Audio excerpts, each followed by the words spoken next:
As part of our Unit 3 this week, I want to do a brief presentation on the types of play within the early childhood setting. Now, take an information taken from your Unit 3 reading for this week. There are different types of play. But before actually going to talking about the different types of play, I want to just mention briefly the importance of play. Play at the setting or early childhood level actually helps to develop and promote the child holistically. Both their spine and their growth motor skills are developed via play. Play also develops their social and their cognitive skills because these are important as the child gets more mature. Now, there are various kinds of play. These include solitary play, parallel play, symbolic play, imaginary play, associative play, and cooperative play. Now, solitary play, you might find out that usually child or young children usually play alone. Not that something is necessarily wrong with them, but it depends on their level of development. Some children will choose to play on their own. And as a facilitator, you have to ensure that the children who chooses this type of play, they are still not isolated. They are still not isolated, and it is imperative then that you provide opportunities for them to actually benefit from this type of play. Hence, you might find out that as they develop more and more things will come into play. So as a facilitator, you have to at least ensure that the environment, if they are playing within a solitary environment or setting, they should be meaningful. It should be meaningful to them. The next type of play is parallel play. They play alongside each other, however they are not necessarily playing with each other. They are playing with their available material. There is interaction still, but they are specifically focused on their material. Hence, as a facilitator, what you can do is to actually provide them with avenues for them to interact more as they play, and by so doing, they are developing their social and their cognitive skills. The next type of play is symbolic play, and therefore the imagination of children is very broad, and therefore children sometimes like to play with different things.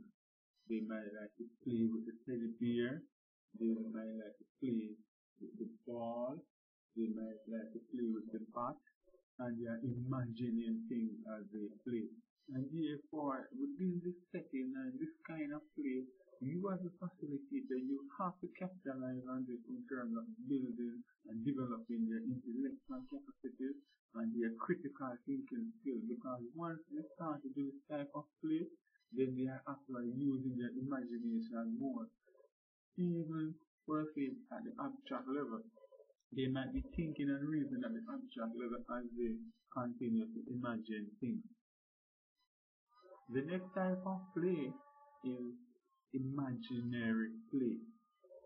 And therefore, this actually helps to choose their friends, their imaginative friends, right? So it might be that they are playing with dolls, it might be that they are playing with pets, the ball, these imaginary play setting actually allow the child to make a one-on-one connection with their playing material.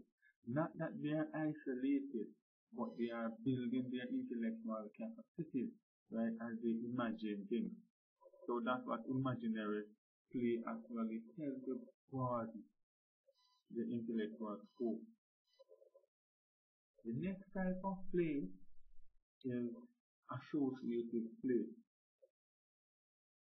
In this setting, children play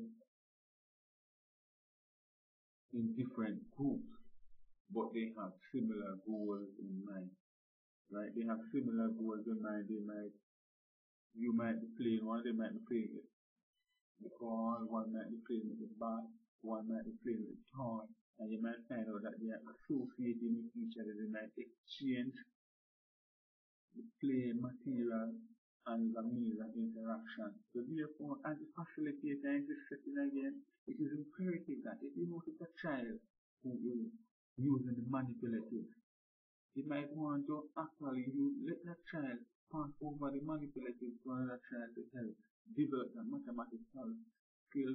You might find that a child is playing with worded cards or letter cards. You might want to actually exchange it so that they can learn from each other. Now, and the final type of play is cooperative play. And this really starts in the latter preschool stages.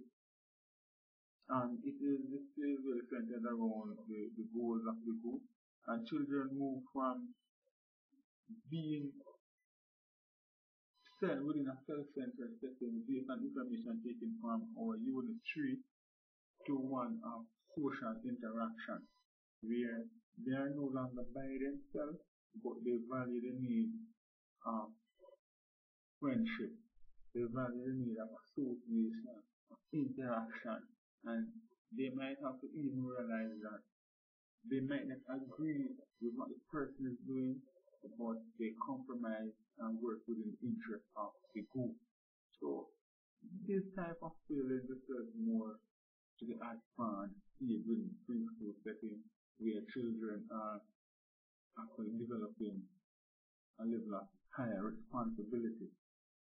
So those are just some of the types of play that I want to explore from our unit: cooperative play, associative play, imaginary play, symbolic play, parallel play, and solitary play.